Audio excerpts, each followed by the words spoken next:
Bapak Ibu, kita punya Undang-Undang Nomor 1 Tahun 2000, Undang-Undang Nomor 20 Tahun 2025 tentang Kitab Undang-Undang Hukum Acara Pidana. Memang itu nomornya pesanan, sengaja dipesan 2025 supaya gampang diingat. Jadi tahun pengesahan sama dengan nomor undang-undangnya. Sama dulu juga waktu KUHP itu Undang-Undang Nomor 1 tahun 2023. Jadi Undang-Undang 1, 2, 3. Karena Wakil Menteri Hukum waktu itu pakai RI 123. Karena plat nomor saya waktu itu RI 123, makanya Undang-Undang Nomor 1 tahun 2023. Pokoknya sudah kita pas-paskan lah waktu itulah. Nah, ini kemarin juga Undang-Undang Nomor 20 25. Sebetulnya request daripada Hana tuh 2525. Tapi masih terlalu jauh, dibikin Undang-Undang Nomor 20 tahun 2025 supaya gampang diingat. Tapi kita punya satu undang-undang juga yang saya kira ini sekaligus ya instruksi lah buat Pak Dirjen PP. Sekarang ini kalau sudah bicara Undang-Undang Nomor 1 2023 tentang KUHP, itu harus disandingkan dengan Undang-Undang Nomor 1 tahun 2026 tentang penyesuaian pidana. Harus.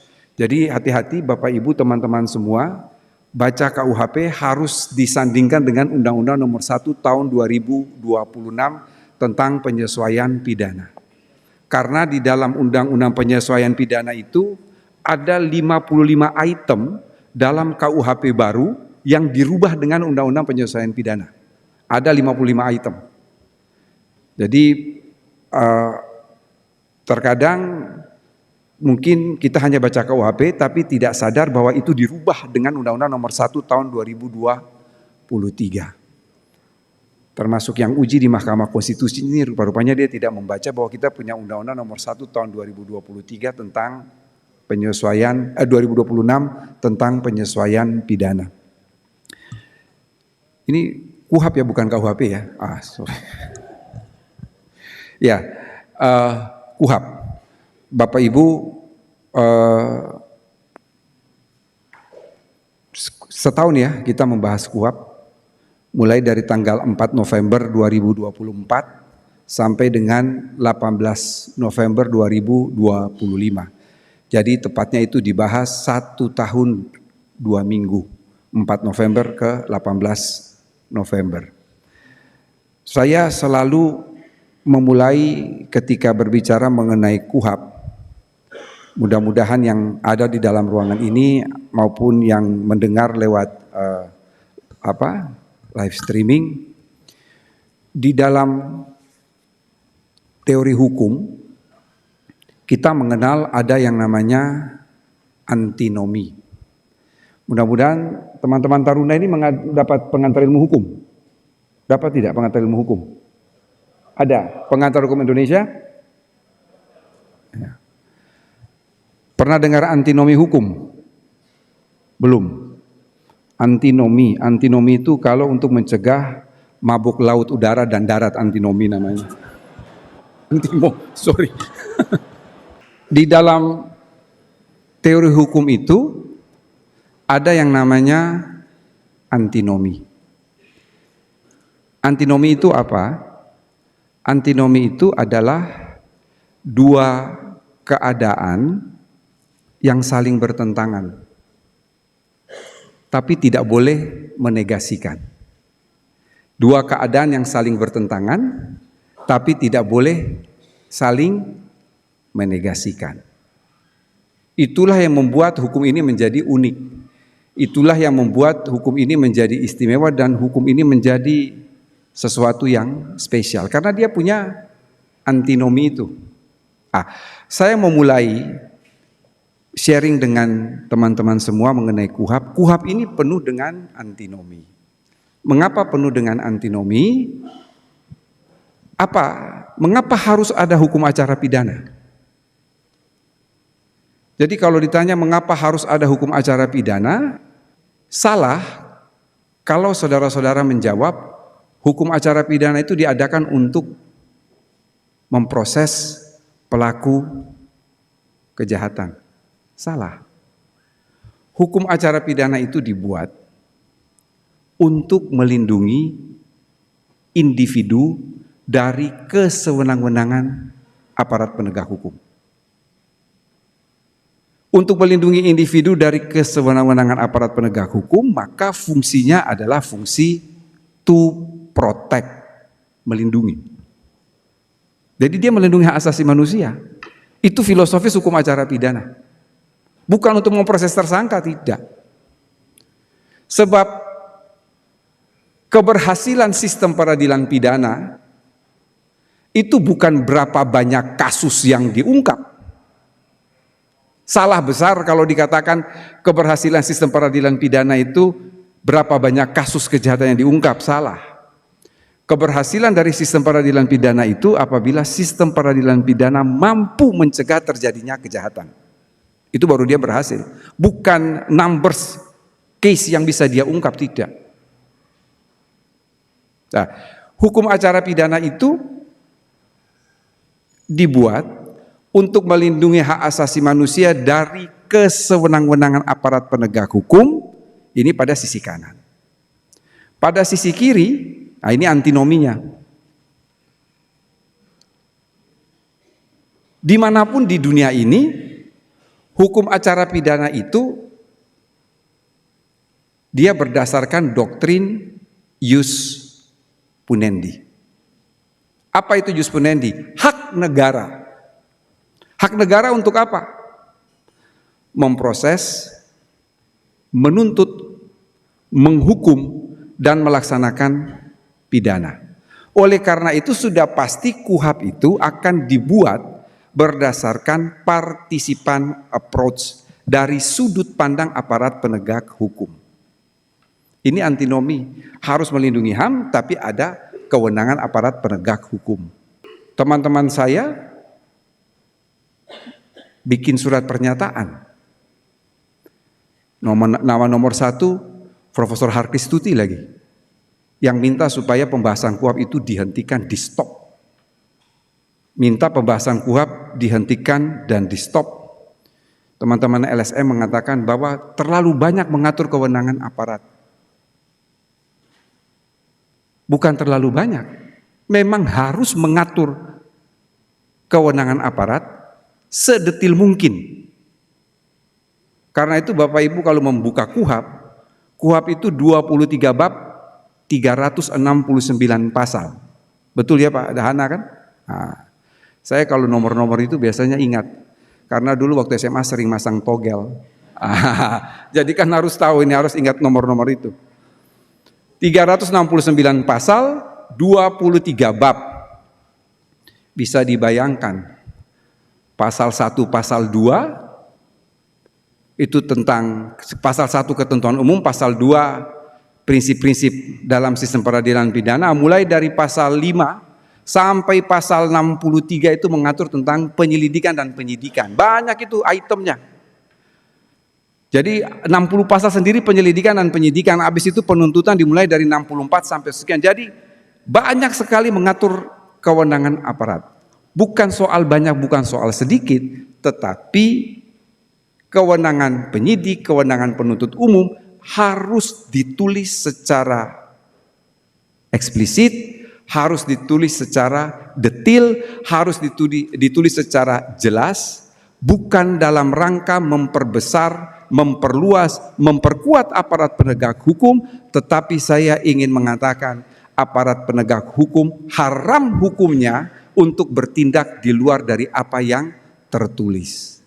Karena karakteristik hukum acara pidana itu yang pertama adalah sifat keresmian.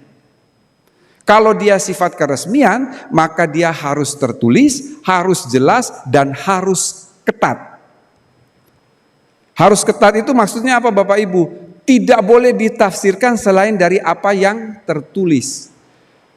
Kalau toh hukum acara itu harus ditafsirkan selain dari apa yang tertulis, maka di situ berlaku exceptio firmat regulam. Hukum acara itu tidak boleh ditafsirkan sehingga merugikan terduga, terlapor, tersangka, terdakwa, terpidana, narapidana. Tidak boleh. Karena tadi itu filosofisnya adalah untuk melindungi individu dari kesewenang-wenangan negara. Nah, ini dulu Bapak Ibu kita pahami itu dulu. Jadi memang diatur secara jelas, diatur secara tegas.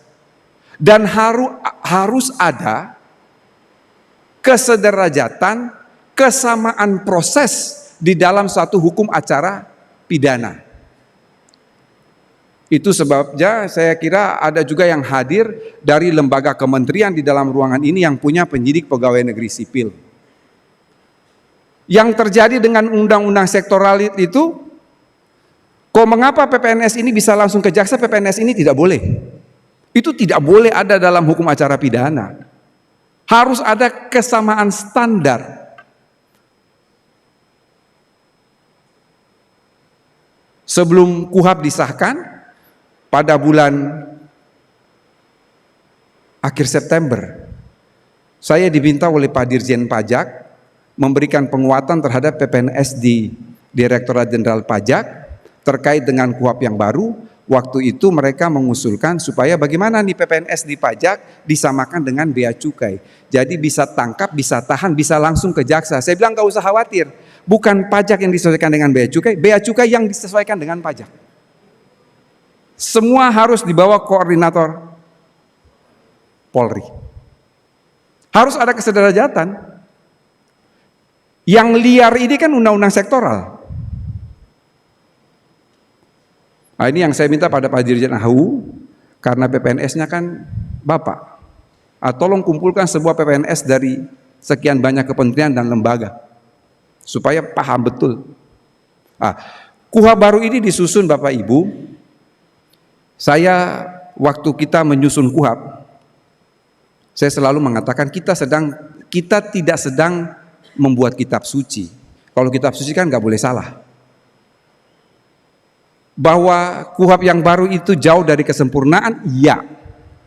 Tapi kalau KUHP baru itu jauh lebih baik dari KUHP yang lama, iya. KUHP baru ini Bapak Ibu Saudara-saudara, dia mengarah kepada due process of law. Due process of law itu adalah sistem hukum beracara yang diakui secara universal di seluruh dunia. Maka pertanyaan mendasar, apa tuh due process of law itu? Hanya ada dua hal dalam due process of law. Satu, menjamin hukum acara itu harus memuat ketentuan yang memberikan perlindungan terhadap asasi manusia.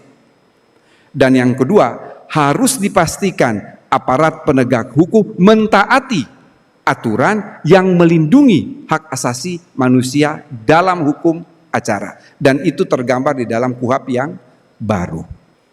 Oleh karena itu, Bapak Ibu, di dalam KUHP yang baru ini juga mempertegas yang namanya Integrated Criminal Justice System. Di dalam pasal 2 dikatakan bahwa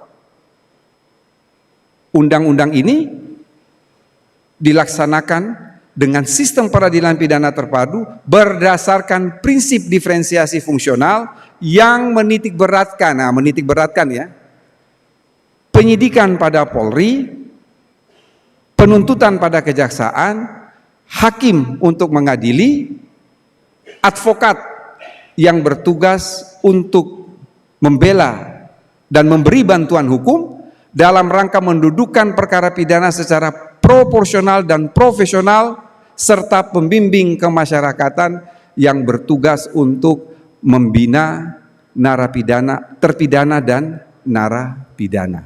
Mengapa ini kita harus eksplisit Bapak Ibu? Satu, memperlihatkan Integrated Criminal Justice System. Satu kesatuan aparat penegak hukum. Sekarang ini bukan caturwangsa tapi pancawangsa. Pancawangsa itu apa? Satu adalah polisi, dua jaksa, tiga hakim, empat advokat, lima adalah pembimbing kemasyarakatan.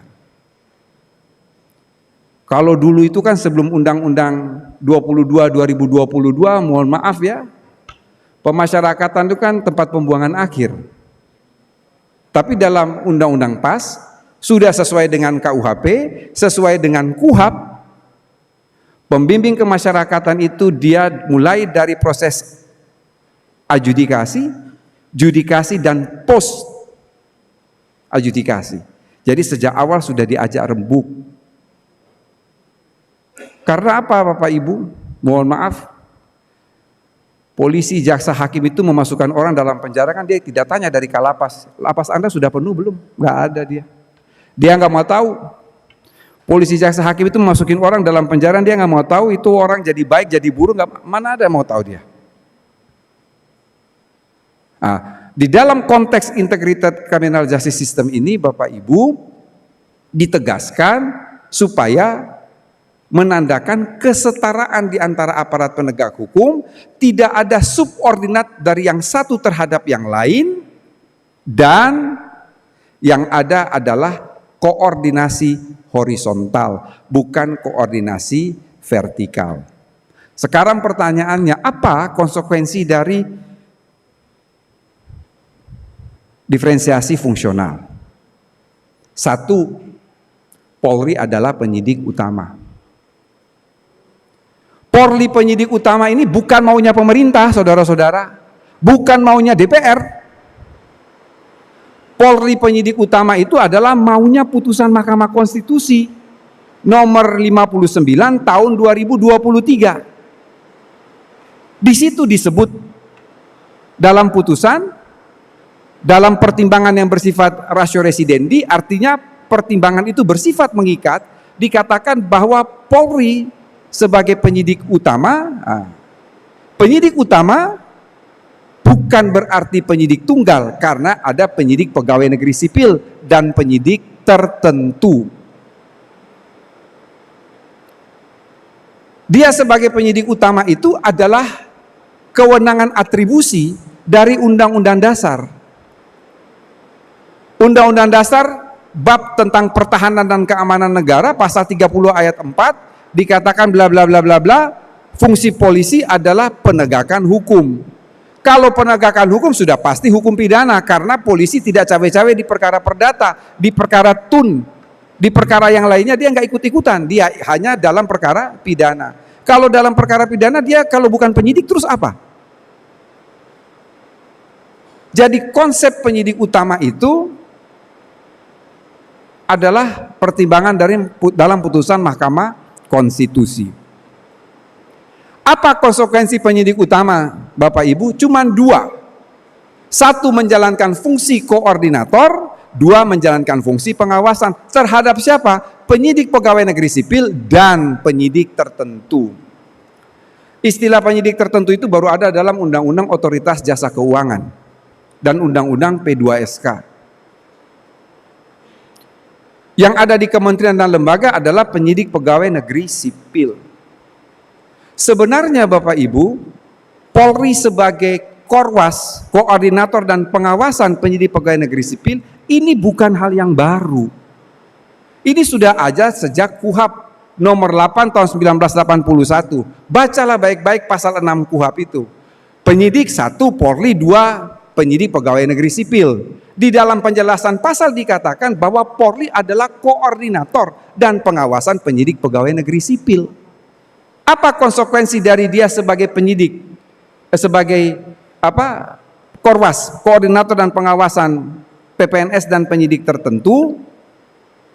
Konsekuensinya segala sesuatu harus berkoordinasi dengan Polri. 2, yang menyerahkan berkas perkara ke kejaksaan itu adalah Polri. Coba Bapak Ibu baca literatur dimanapun di dunia ini tentang criminal justice system. Begitu berbicara mengenai criminal justice system institution, maka pasti hanya ada 3 yang disebut. 1 adalah polis, 2 prosecution authority, kejaksaan, dan yang ketiga adalah court, pengadilan. Itu saja. Dalam sejarah pembentukan KUHP 881, kalau kita melihat perdebatan, penyidik pegawai negeri sipil itu adalah secondary investigator. Dia adalah penyidik pelengkap terhadap substansi yang diatur dalam undang-undang sektoral. Tetapi kewenangan subpuna, kewenangan untuk melakukan upaya paksa, itu ada pada penyidik Polri. Jadi sekali lagi Bapak Ibu, KUHP baru ini sama sekali tidak dimaksudkan untuk memperluas, memperbesar kewenangan polisi dan jaksa, tidak. Tapi mendudukkan fungsi dan tugas masing-masing secara profesional dan proporsional. Ini saya harus jelaskan kepada Bapak Ibu. Tanggal 4 Januari, 4 Januari kan baru saja tuh, 2 hari setelah KUHP berlaku. Pak Menteri Hukum dan saya dipanggil ke Hambalang. Salah satu yang ditanya Bapak Presiden adalah soal penyidik utama. Bagaimana dengan PPNS? Kami jelaskan. Ini adalah bunyi putusan Mahkamah Konstitusi. Dan pengalaman dalam praktek Bapak Ibu, penyidik pegawai negeri sipil yang tidak melakukan koordinasi, dia melakukan upaya paksa, di pra-peradilan selalu polisi itu adalah tergugat 2. Tergugat satunya adalah PPNS yang melakukan upaya paksa, tergugat 2-nya adalah Polri. Begitu tidak ada koordinasi, kalah di pra-peradilan.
intelektual punya, nanti ntar lagi Pak Widodo punya nih, PPNS kewarganegaraan, lalu ada PPNS badan usaha kan kira-kira begitu, ntar lagi punya nih.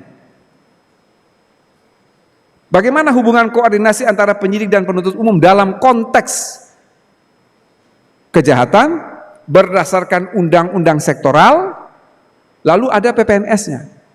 Begitu hubungan koordinasi antara penyidik dan penuntut umum, penyidik Polri melakukan koordinasi dengan penuntut umum dalam konteks tindak pidana berdasarkan undang-undang sektoral, maka dia datang itu menggandeng penyidik pegawai negeri sipilnya ini. PPNS ini digandeng. Disitulah dari teknik investigasi misalnya penyidik Polri paham, mungkin dari segi substansi pasti PPNS yang mempunyai pengetahuan mendalam terhadap apa yang diatur dalam undang-undang sektoral, dia bisa melengkapi. Ini yang namanya, yang tadi saya katakan sebagai supporting investigator. Dia penyidik pendukung. Dalam hubungan koordinasi itu sekali lagi Polri bersama-sama dengan PPNS ini melakukan koordinasi dengan jaksa. Jadi tidak akan ada saling sandra. Karena ada batas waktu di situ, ada kepastian hukum. Di hal yang lain Bapak Ibu, kan tadi saya cerita semua kewenangan. Bagaimana cara mengkontrol, mengawasi kekuasaan yang ditulis begitu jelas dan begitu tegas di dalam KUHP. Satu, Bapak Ibu, peran advokat itu ditinggikan sekarang, disederajatkan. Katanya teman-teman advokat dengan KUHP yang baru ini bayaran kita bisa lebih banyak ini. Bisa lebih banyak. Setiap orang yang berurusan dengan hukum, mulai dari tahap lidik, sidik, tuntut, pemeriksaan sidang, didampingi oleh advokat. Dia tidak hanya dampingi terus duduk kayak patung begitu, enggak. Dia berhak mengajukan keberatan. Dan yang lebih hebat lagi, keberatan itu dilekatkan dalam berita acara pemeriksaan. Kurang apa kebesaran hati teman-teman penyidik dan penuntut umum? Mau dikontrol. Kalau dalam hukum acara itu namanya ad informandum. Jadi segala informasi tentang jalannya perkara itu ya bisa dilekatkan di dalam berita acara pemeriksaan. Jadi saya bilang kepada teman-teman penyidik, teman-teman PPNS jangan salah mengerti, kewenangan teman-teman tetap ada. Tidak dihilangkan, hanya berkoordinasi. Jadi teman-teman PPNS, teman-teman penyidik Polri, begitu memeriksa tersangka, memeriksa saksi, memeriksa korban, ngajukan pertanyaan, advokat interupsi. Penyidik, saya keberatan dengan pertanyaan itu. Saudara-saudara penyidik tidak usah berdebat. Ngapain berdebat? Begitu dia keberatan bilang saja, saudara advokat, silahkan saudara catat keberatan saudara dan saya lekatkan dalam berita acara pemeriksaan. Selesai. Supaya memberi gambaran buat hakim nih kan, secara objektif mau menilai perkara yang disidangkan. Jadi kontrol yang pertama dari advokat. Kontrol yang kedua ini benda mati yang kontrol. Dilengkapi oleh kamera pengawas. Jadi pemeriksaan itu dilengkapi oleh kamera pengawas. Kamera pengawas itu metadatanya satu adalah visual, supaya bisa dilihat nih, ini orang waktu diperiksa di sudut rokok enggak, ditempelnya enggak, jarinya ditekan dengan kursi atau meja enggak, kan kelihatan. Tidak hanya visual, audio juga. Apakah pertanyaan itu ada intimidasi, ada teror atau tidak? Jadi pengawasan yang kedua. Pengawasan yang ketiga Bapak Ibu, melalui mekanisme pra-peradilan. Pra-peradilan. Dan yang keempat, sesungguhnya dalam hubungan koordinasi penyidik dan penuntut umum itu saling mengawasi. akan ada saling pengawasan di situ. Dan pengawasannya adalah pengawasan horizontal, bukan vertikal. Jadi kewenangan itu ditulis, ada yang diawasi. Sekarang mengenai upaya paksa. Upaya paksa dalam KUHP baru itu ada 9. Kalau KUHP lama cuma 5. Tangkap tahan, geledah sita, pemeriksaan surat. Sekarang ditambah yang baru, ada 4. Penetapan tersangka, kemudian pemblokiran, lalu penyadapan, dan yang terakhir adalah pencegahan ke luar negeri. Pencegahan ke luar negeri. Bapak Ibu, semua upaya paksa ini harus izin pengadilan. Kontrol lagi kan? Kecuali terhadap 3 hal. 1, penetapan tersangka. Ya ini wajar-wajar saja Bapak Ibu karena memang belum ada hak yang terlanggar ya. Yang kedua Bapak Ibu, penangkapan. Mengapa penangkapan tanpa izin pengadilan? Ya Bapak Ibu, janganlah lihat bahwa penangkapan itu 1 kali 24 jam. Kalau harus minta izin pengadilan, 1 kali 24 jam, nanti tersangkanya keburu kabur, yang disalahkan siapa? Polisi lagi, penyidik lagi yang disalahkan. Yang ketiga, tanpa izin pengadilan itu adalah penahanan. Jadi penahanan itu bunyinya persis seperti KUHP yang lama, bahwa penahanan dilakukan berdasarkan perintah penyidik, surat penyidik atau penetapan hakim. Mengapa penahanan ini tanpa izin, Bapak Ibu? 1, letak geografis. Apa maksudnya letak geografis? Bapak Ibu jangan bayangkan Indonesia ini seperti Pulau Jawa yang segala sesuatu bisa transportasinya lancar. Cobalah dibayangkan di tempat saya di Kabupaten Maluku, katakanlah Kabupaten Maluku Tengah yang ada 49 pulau, satu kecamatan bisa lebih dari 2 pulau. Jarak pulau terjauh ke ibu kota kabupaten bisa 12 sampai 14 jam. Cuaca seperti begini mana ada yang berani berlayar? Kalau harus izin, itu sampai kapan? Nanti tersangkanya keburu kabur, polisi juga yang didemo oleh keluarga korban. Jadi dia tanpa izin. Alasan pertama itu. Alasan kedua Bapak Ibu,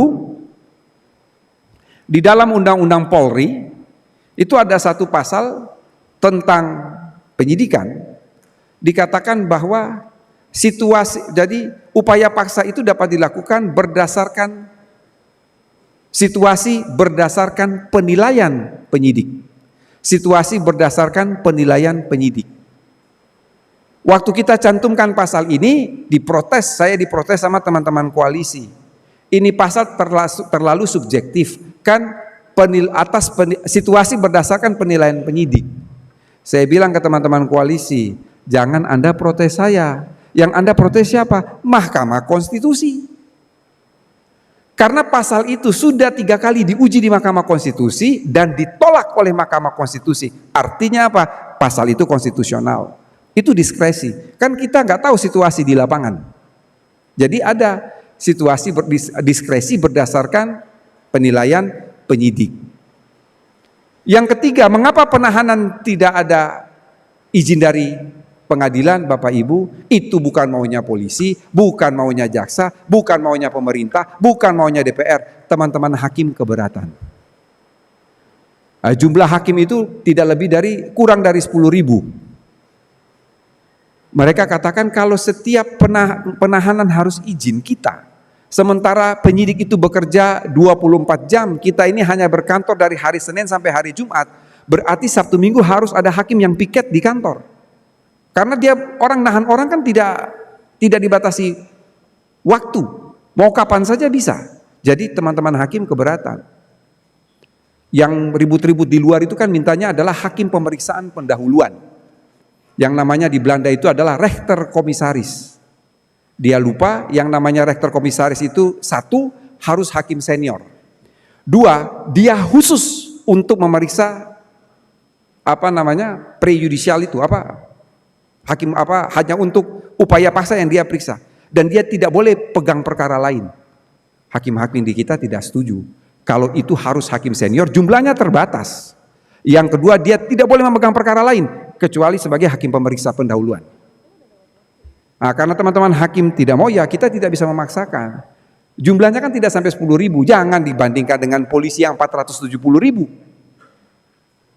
Tetapi bagaimana kontrol terhadap penetapan tersangka, penangkapan dan penahanan lewat pra-peradilan. Upaya paksa yang lain, izin.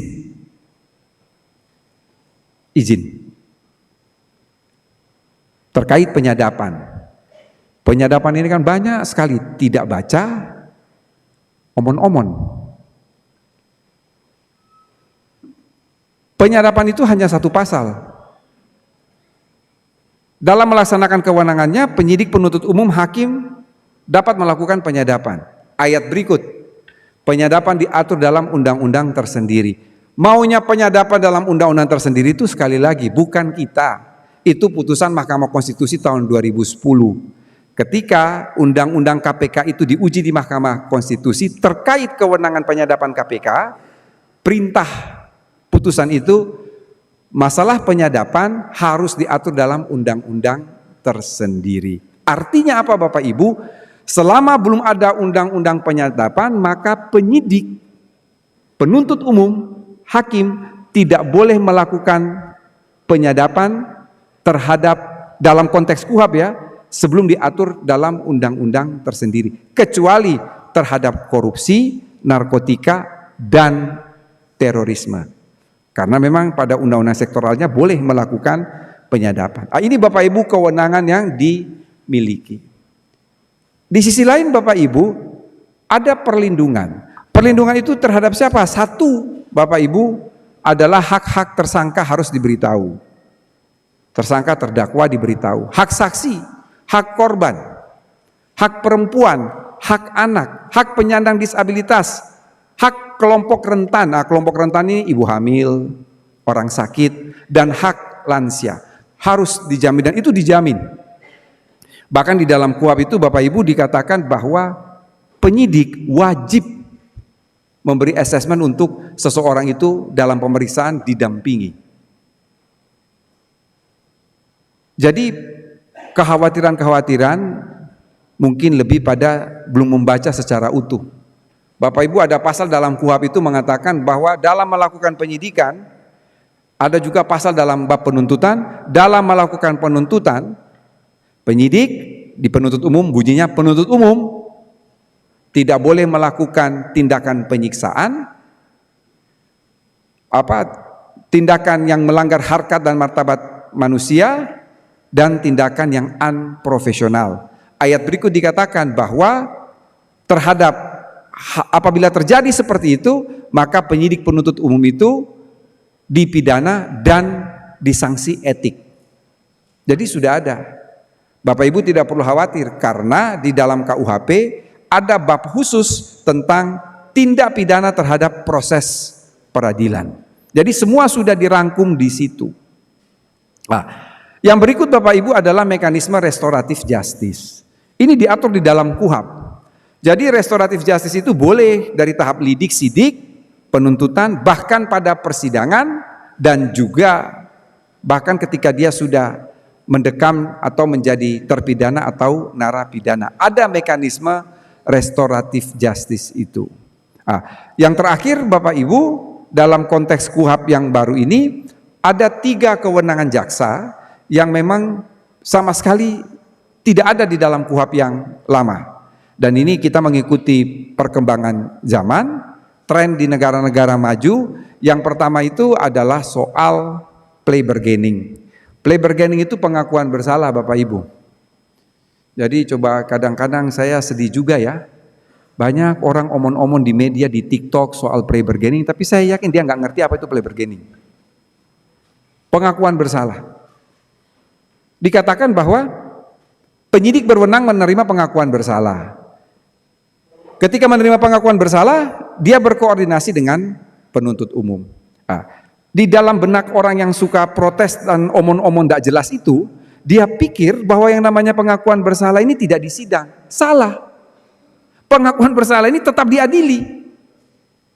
Jadi, nih saya melakukan penganiayaan nih.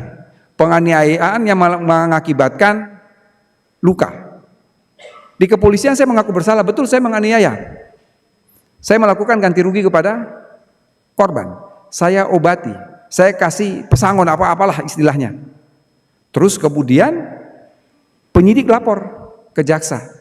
Ini si A sudah pengakuan bersalah. Maka nanti sudah ada pengakuan bersalah, dihadapkanlah si terdakwa ini kepada hakim, dinyatakan kepada hakim bahwa dia sudah melakukan pengakuan bersalah. Maka acara biasa di dalam pemeriksaan dirubah menjadi acara singkat. Tapi proses itu berjalan, pembuktian itu berjalan. Cuma acara biasa menjadi acara singkat. Mengapa menjadi acara singkat? Karena dia sudah pengakuan, dia sudah melakukan ganti rugi terhadap korban dan bukti-bukti sudah ada, sudah jelas. Apa konsekuensi pengakuan bersalah ini? Jaksa akan mengurangi tuntutan pidananya.